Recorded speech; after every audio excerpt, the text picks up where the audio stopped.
Thanks for tuning in. So let's get into the kitchen and make an authentic Birmingham Balti from scratch, no base gravy. Let's get to it.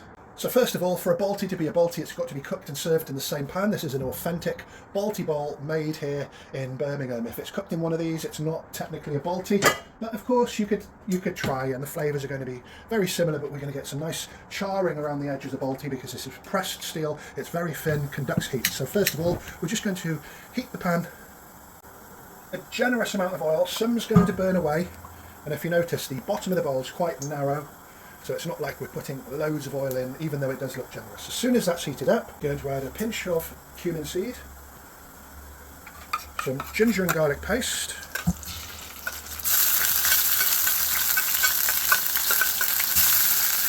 some chopped fresh garlic, it really elevates the flavour,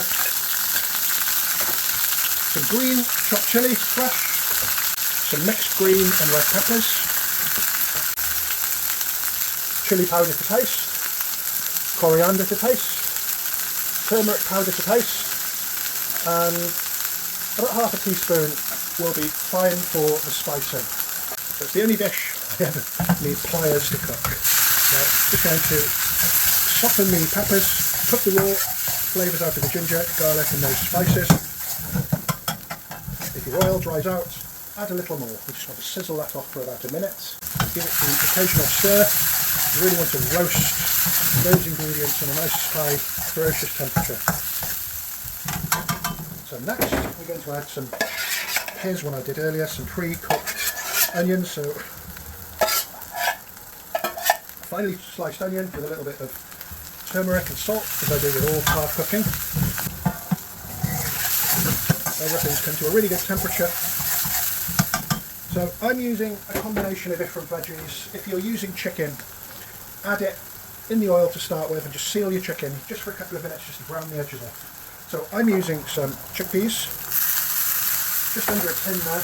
I'm using some paneer that I've had soaking. It makes the paneer more tender and juicy. And I've got some pre-cooked okra. So we've got a bindi, chana, paneer,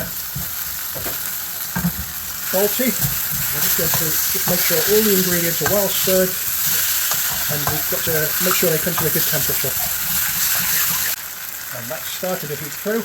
So this will serve too, nice and generous. A little bit more of a bigger portion that you get in the, unfortunately, very few remaining Balti restaurants here in Birmingham. A little bit more oil just around the edge, and I'm using passata. I told you I wasn't using base gravy, and this gets adequate results. So I always pour any cold sauce really around the edges of the pan so it heats up quick, and now it's just a case of giving everything a really good stir. Make sure those spices are incorporated with the blended tomatoes or passata. So passata is obviously a convenient way to buy blended red tomatoes, all ready done for you, about 55p a carton. So everything looks nice and mixed now. So the trick is to not stir it and let it just come to a ferocious temperature. We'll come back once that starts heating. But first of all, before I forget, a little bit of kasuri mati, just a couple of pinches, and that needs stirring in as well.